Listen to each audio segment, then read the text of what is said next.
Hello friends, मैं हूं अंकुर और आज हम बात करेंगे जो सीजीएल का 19/9/2024 को जो पेपर हुआ था, ठीक है, उसके बारे में आज हम डिस्कस करेंगे। अभी इसके पहले वाले पेपर में सारी लगवा चुका हूं और अब बताइए कि सिलेक्शन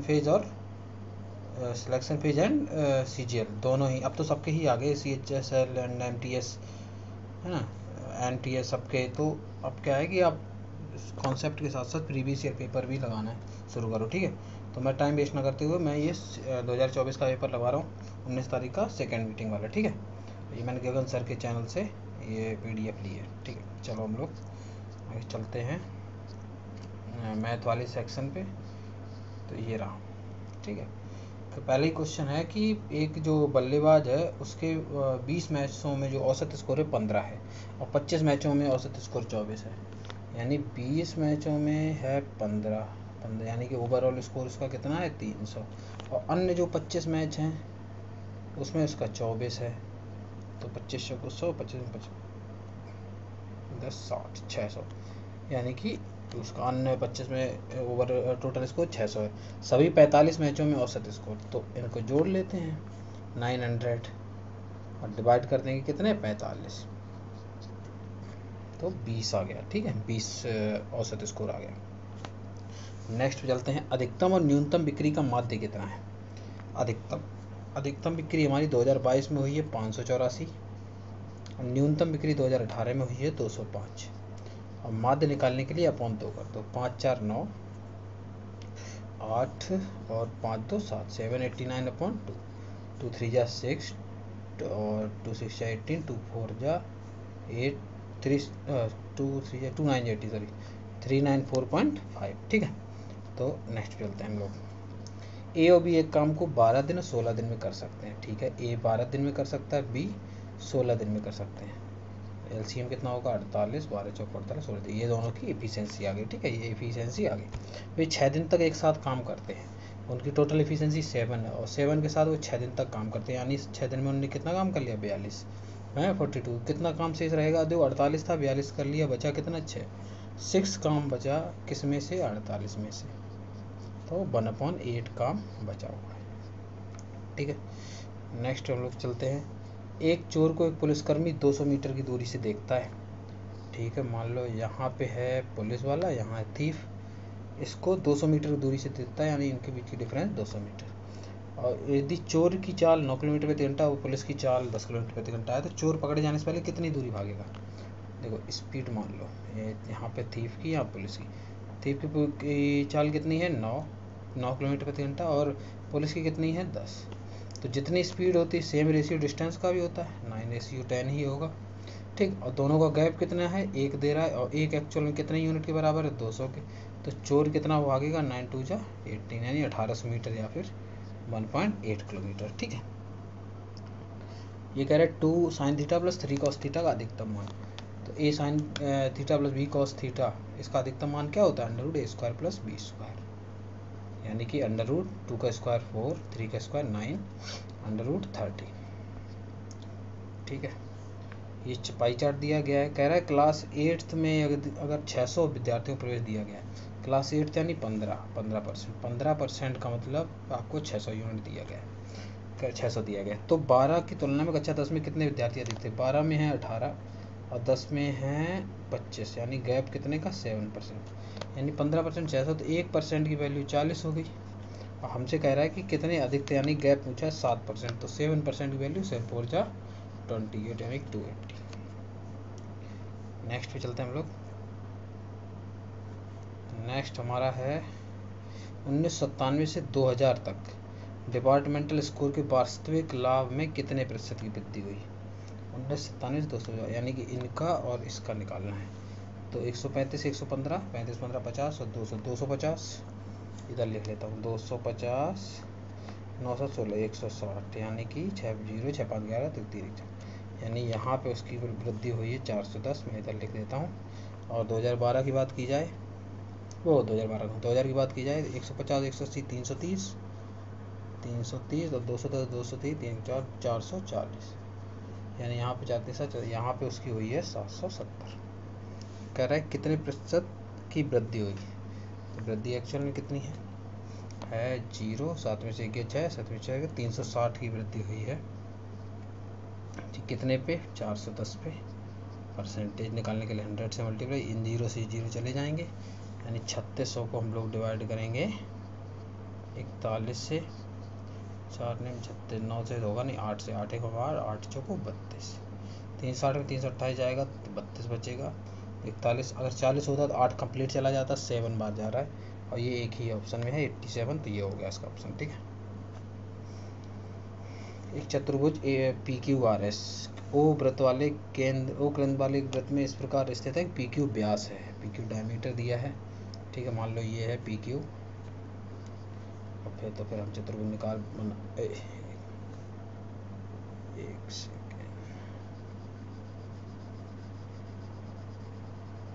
पी क्यू, अच्छा पी क्यू आर एस कह रहा है कि पी क्यू व्यास है। ठीक है, पी एस आर 120 है, यानी कि ये आपको दिया है 120 डिग्री।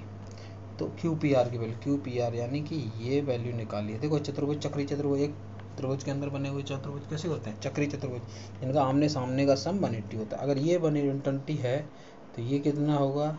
ये 60 होगा, क्योंकि आमने सामने का सम 180 होता है, तो 60 होगा। अब एक हमें पता ही है कि सेमी सर्किल में बना हुआ जो ये ट्रायंगल है, इस जो बॉर्डर इससे टच करता है, ये 90 होता है, ये 60 है, ये 90 है, तो बचा कितना? 30 डिग्री। नेक्स्ट पे चलते हैं हम लोग। एक स्कूल बिल्डिंग में एक ओवरहेड टैंक है। इस टैंक को भरने के लिए 50 बाल्टी पानी की आवश्यकता है। ठीक है, मान लीजिए बाल्टी की क्षमता, इसकी वर्तमान क्षमता की 2/5 कर दी जाती है। ठीक है, तो टैंक भरने के लिए कितनी बाल्टी की आवश्यकता होगी? देखो टैंक की अगर हम एफिशिएंसी की बात करें तो पहले एफिशिएंसी 5 थी, तो घटा के कितनी कर देगी? 2। तो अगर एफिशिएंसी कम हो गई तो बाल्टी को हम क्या लिखें? बी ही लिख देते हैं। तो बाल्टी की संख्या बढ़ जाएगी, यानी ये रिवर्स हो जाएगी, यानी बाल्टी पहले अगर 2 यूज़ होती थी तो 5 यूज़ होंगी। दूसरे को रिवर्स है ना, अगर क्षमता बढ़ेगी तो बाल्टी कम यूज़ होंगी, क्षमता घटेगी तो बाल्टी ज़्यादा यूज़ होंगी। पहले जो 2 बाल्टी यूज़ होती थी, इसकी यूनिट दी गई 50, यानी 1 यूनिट की वैल्यू आपको 25 दी गई है। तो अब कितनी यूज़ होंगी? तो 5 × 25, 125 बाल्टी अब यूज़ होंगी। ठीक है, एक वृत्त की त्रिज्या 10 सेंटीमीटर है। वृत्त बना लेते हैं।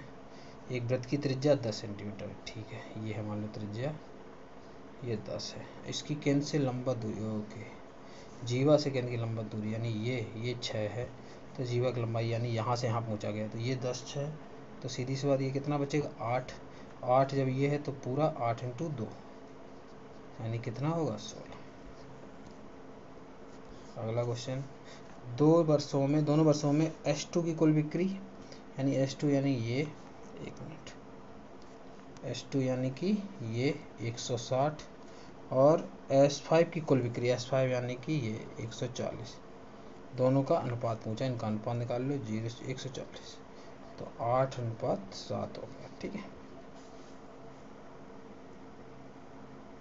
1456 की राशि जब 10 वर्षों के लिए निवेश की जाती है तो परिपक्वता पर वह 2366 हो जाती है, यानी 1456 जो है वो बढ़ के 2366 हो जाते हैं। ठीक है, साधारण ब्याज की वार्षिक दर ज्ञात कीजिए जिस पर राशि भुगतान करना है। देखो इधर, यहाँ से देखो कितनी बढ़ गई, 6 में 6 गया 0, 6 में 5 गया 1, 13 में 4 गया 9, यानी कि 10 सालों में राशि कितनी बढ़ गई? 10 ईयर्स में 910, तो 1 ईयर में कितनी बढ़ेगी? 91, और 1 साल में जो राशि बढ़ती है हम जानते हैं वही उसका सिंपल इंटरेस्ट है 1 साल का, यानी 91 जो रुपये बढ़ेंगे किस पे? जो उसका बेसिक वैल्यू है, प्रिंसिपल वैल्यू है 1456 पे। इसी का हमें परसेंटेज निकाल देना है। तो 7 एकम 7, 7 21, 7 में 14, 0, 7 8 56, 13 से 13 कम 13, 73, यानी कि आ गया आपका 100.16। 100.16 का मतलब 96.625, ये आपका परसेंटेज आ गया। ठीक है, 275 अंकित मूल्य वाली वस्तु को 5% छूट पर बेचा जाता है। विक्रेता अभी भी 4.5% लाभ प्राप्त करता है। 275 अंकित मूल्य और 5% छूट क्या होता है? 1/20, यानी कि 20 की चीज़ को किसने बेच रहे हैं? 19 पे। ठीक है, यानी 275 से हम 275 के 5% छूट पे बेचें यानी 1920 पे बेचेंगे। और यहाँ पर भी उसको 4.5 का लाभ, 4.5 का मतलब ये आपका हो गया 9.2%, और 9.2% का मतलब 9/200, यानी 200 में 9 बढ़ के, यानी कि 200 यूनिट 9 बढ़ के, यानी कि 200 की चीज़ 209 में बेच रही है। तो 209/200 यूनिट की वैल्यू है 275 इंटू 19/20, 20 यहाँ से 10 बार चला जाएगा। ठीक है, 19 से काट दो, 19 से 19, 19 से 19, 11 से 11 दूनी 22, 11 × 5 = 55, 25 इंटू 10 इधर आ जाएगा। यही आपकी 1 यूनिट की वैल्यू, यानी कि 100% की वैल्यू 250 हो गया। ठीक है, 3 वर्ष पहले एक व्यक्ति और उसकी छोटे भाई की आयु, व्यक्ति को मान लेते हैं हम बड़ा भाई यानी बी, ठीक, और छोटा भाई मान लो स्मॉल एस। ठीक, 3 वर्ष पहले एक व्यक्ति की आयु उसके छोटे भाई की आयु की 6 गुनी थी, यानी कि ये 6 है अगर, तो ये 1 थी, एक्स मान लेते हैं इनको। 3 वर्ष पहले की बात है, वर्तमान में आ जाओ तो वर्तमान में दोनों 3 जोड़ दो, हमें पता नहीं किसकी क्या दुगनी। अब लेकिन आगे कह रहा है 8 वर्ष बाद, आज से 8 वर्ष बाद, यानी कि यहाँ पे हम 8 और जोड़ देंगे दोनों में। तो अब ये क्या हो गया, ये हो गया कि व्यक्ति की आयु छोटे भाई की आयु की 2 गुने से 3 वर्ष कम होगी, यानी ये जो है इसके 2 गुने से 3 वर्ष कम होगी, तब ये बराबर होगा।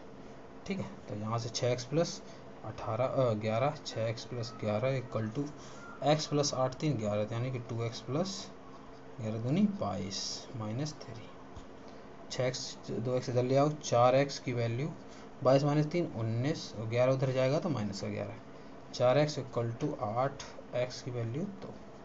अब क्या कह रहे हैं, व्यक्ति उसके छोटे भाई वर्तमान आयु कितनी, 6x + 3 और x + 3, तो 6 दूनी 12 3 15 हो जाएगा इधर, x + 3 2 + 3 5, 15 और 5 है उसकी। ठीक है, नेक्स्ट पे चलते हैं हम लोग। 25 / 5, ये व्यंजक तो हो ही जाएगा, 5 से 25 को, तो 5 + 3 और 3 6 -4 + 6 और 3 18, 18 / 2 9, -8 + 4 तो -4, 6 5 ये 11 9 20 -8, तो आपको कितना आ गया 12। 1 - sin² 32, अगर हम इसको इधर लेके आए, 1 - sin² 32 क्या होता है, cos² 32। ठीक, 1 - sin² 32 क्या होगा, cos² 32 प्लस 1/1 + tan² थीटा क्या होता है, sec² थीटा, यानी sec² 58, तो cos² 32 प्लस ये भी cos² 58, और cos² 32 का मान sin² 58 प्लस cos² 58, और sin² theta plus cos² theta क्या हो जाता है आपका 1। ठीक है, अगला कह रहा है PQ और RS A और B में प्रतिच्छेद करने वाली 2 वृत्तों के उभयनिष्ठ स्पर्श रेखाएं हैं। मान लो एक वृत्त ये है, एक वृत्त ये है, स्पर्श रेखा ये है P, ये है PQ, और ये है जो RS। स्पर्श A और B यहाँ पे, यानी कि ये यहाँ पर स्पर्श कर रहे हैं A और B दोनों बढ़ाए जाने पर स्पर्श रेखा PQ और RS को XY पर मिलते हैं। तो ये यहाँ तो x है, ये y पर मिलते हैं। AB = 3, XY 5, तो PQ 1। देखो यहाँ पे डायरेक्ट फार्मूला आपको याद रखना पड़ेगा कि PQ² हो या RS² हो, क्योंकि इक्वल होते हैं। इनका स्क्वायर XY का स्क्वायर माइनस AB का स्क्वायर अपॉन 4, यही होगा। XY का स्क्वायर कितना है 25, 5 का स्क्वायर 25, माइनस AB का स्क्वायर 3 × 9 अपॉन 4, 25 - 9 16/4, यानी कि आंसर आ जाएगा आपका 4 सेंटीमीटर। ठीक है, त्रिभुज ABCDE इस प्रकार है कि ABC जो है आपका FDE के करस्पॉन्डिंग है। अच्छा, इससे ये पता चलता है, देखो हम ट्रायंगल बनाएंगे नहीं, जिससे ये पता चलता है कि AB जो है FD के बराबर होगा, BC जो है DE के बराबर होगा, और AC जो है FE के बराबर होगा या EF के बराबर होगा। एंगल की बात कर ले, एंगल A एंगल F के बराबर होगा, एंगल B एंगल D के बराबर होगा, और एंगल C एंगल E के बराबर होगा। ठीक, चलो AB = 17 दिया गया है। ठीक है, एंगल B 52 दिया गया है, 52, एंगल A 95 दिया है, 95। कौन सा सही है, यहाँ पे देखो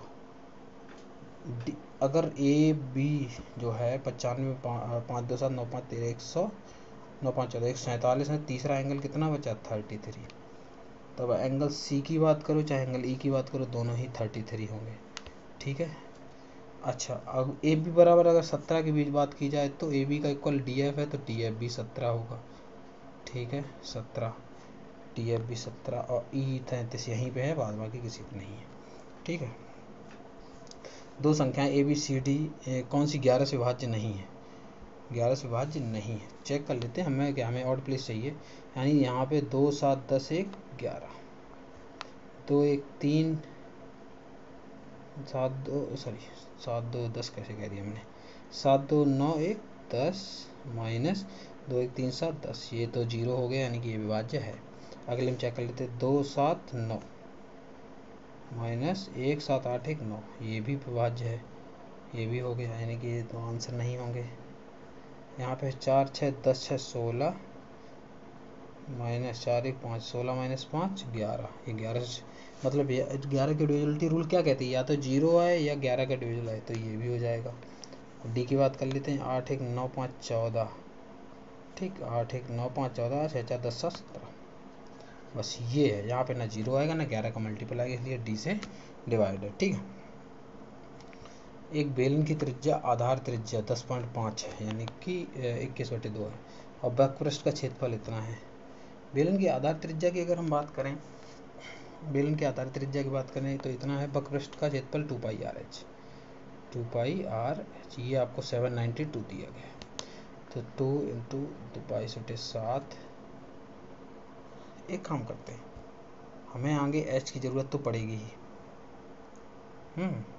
तो पाई की ज़रूरत तो पड़ेगी, पाई को खोलें कि ना खोलें, चलो अपन रहने दो। इंटू आर कितना है 21/2 इंटू एच आपका कितना 792, काट देते हैं, 2 से 2 कट गया। ठीक, अच्छा 7 दिया 21, 3 से काटो 3 दूनी 6, 3 18, 3 चौको 12, 22 से ये कटेगा, 22 एकम 22, 22 दूनी 44, यानी एच आपका आ गया 12। आयतन पूछा पाई आर स्क्वायर है, यानी कि 22 पाई 22/7 इंटू आर स्क्वायर यानी 21/2 into 21/2 I R square into 12 यानी एच।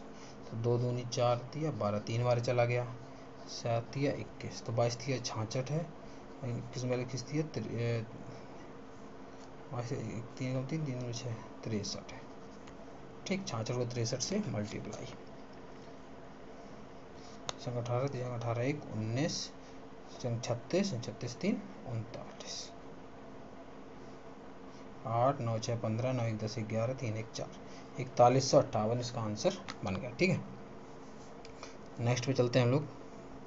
दुकानदार 44 प्रति किलो की दर से चावल खरीद बेचता है और 40 जिसका क्रय मूल्य 40 प्रति केजी, यानी 40 रुपये के चावल 44 के बेचता है। अभी भी संतुष्ट नहीं हुआ है और पैकेट से 200 ग्राम चावल निकाल लेता है, यानी कि कहता तो है कि वो 1000 बेच रहा है, 1000 ग्राम है, लेकिन बेचता है 800 ग्राम ही।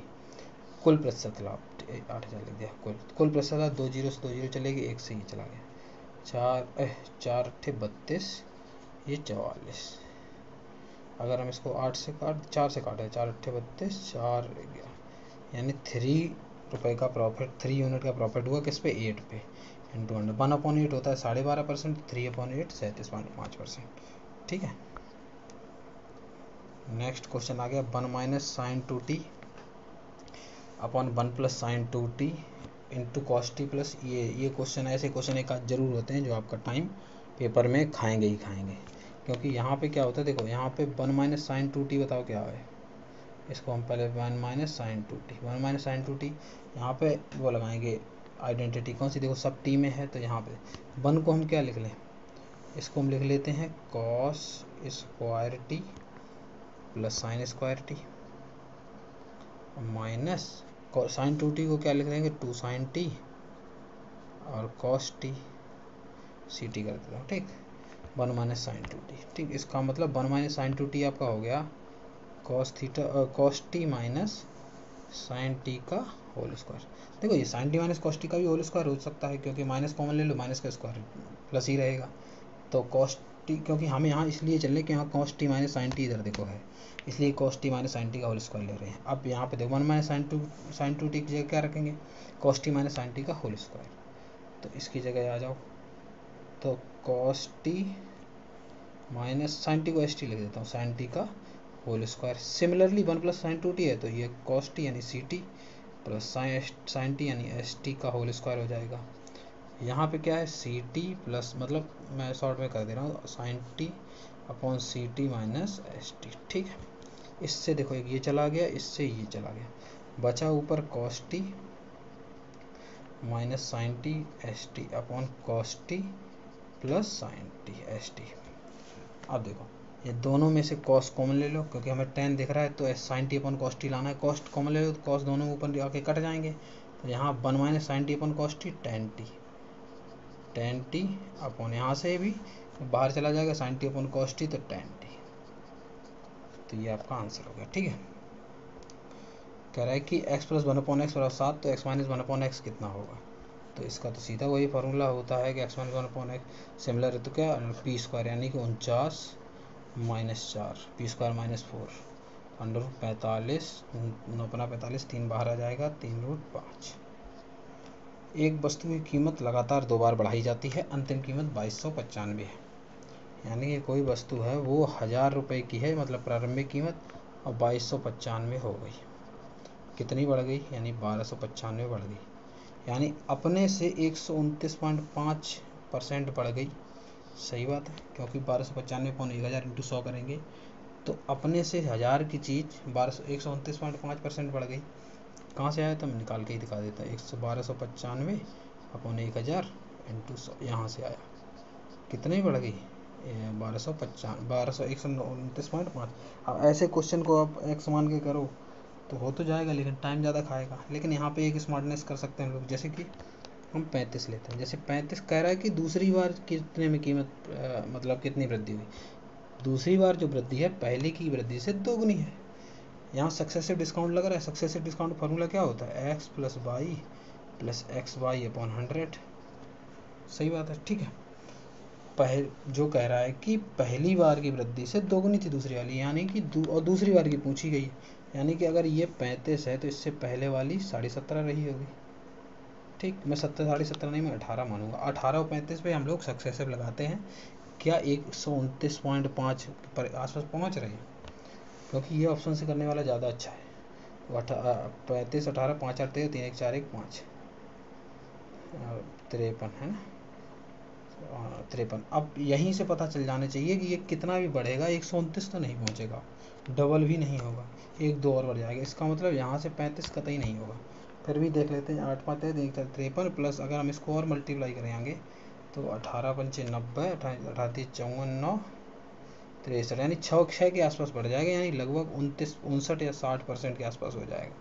हमें 129 बढ़ाना है, यानी 35 से लगभग डबल। तो 35 और 25 तो नहीं होंगे। अब एक बार 65 का चेक कर लो। 65 का चेक करने के लिए अगर हम 65 और 65 का पहले वाला आधा, यानी 32 दूनी 64 33 मान लो, तो 5 3 8 6 3 9 98 ये हो गया। साथ में दोनों का मल्टीप्लाई, 3 बजे 15 3 बजे 15 1 16, 65 इंटू 33 कर लो, 33 3 5 15 3 18 1 19 195 और 195 5 9 5 14 9 1 10 1 11 1 2 21.45। ठीक है, 21.45 आ जाएगा, और इसमें जोड़ो 8 1 9 9 2 109.45। ये तब भी 129 के पास नहीं पहुंचा। अब हम 70 वाले की बात करें, हम हटा देते हैं इसको, 70 वाले की बात करें। देखो अगर ये 70 है तो इससे पहले वाला 35 रहा होगा, तो 35 70 कितना हो गया 105 प्लस एक्स इंटू वाई, 35 0 7 बना 35 7 21 3 24, और पॉइंट 100 डिवाइड हो जाएगा तो 24.5 हो जाएगा। अब इसको जोड़ दो, 105 और 24.5 यानी 129.5% एग्जैक्ट बढ़ गया, इसलिए ये हो गया। ठीक है, अब एक्स या एक्स स्क्वायर मान करते फिर वो लंबा जाता। ठीक है, लास्ट क्वेश्चन हमारे 2 वर्षों के अंतराल में पैदा हुए 6 बच्चों के आयु का योग 90 है, तो सबसे बड़े बच्चों की आयु। अब एक्स एक्स यहाँ भी मान लो, नहीं तो या करो 1 2 3 4 5 6, इनका एवरेज कितना हो, 6 का योग 90 है तो एवरेज कितना होगा, सक्सेसिव लग रहा है ना, लगातार गैप गैप इक्वल है, तो 6 एकम 6 15, यानी बीच वाला बच्चा, ये 6 है तो बीच वाला बच्चा यहाँ होगा, यानी बीच वाली का आयु 15 होगी, क्योंकि लगातार बढ़, अगर गैप डिस्टर्ब होगा अलग अलग होता तो हम ये नहीं कर सकते थे 15, तो यानी ये इधर वाला 16 होना चाहिए, इधर 14 होना चाहिए।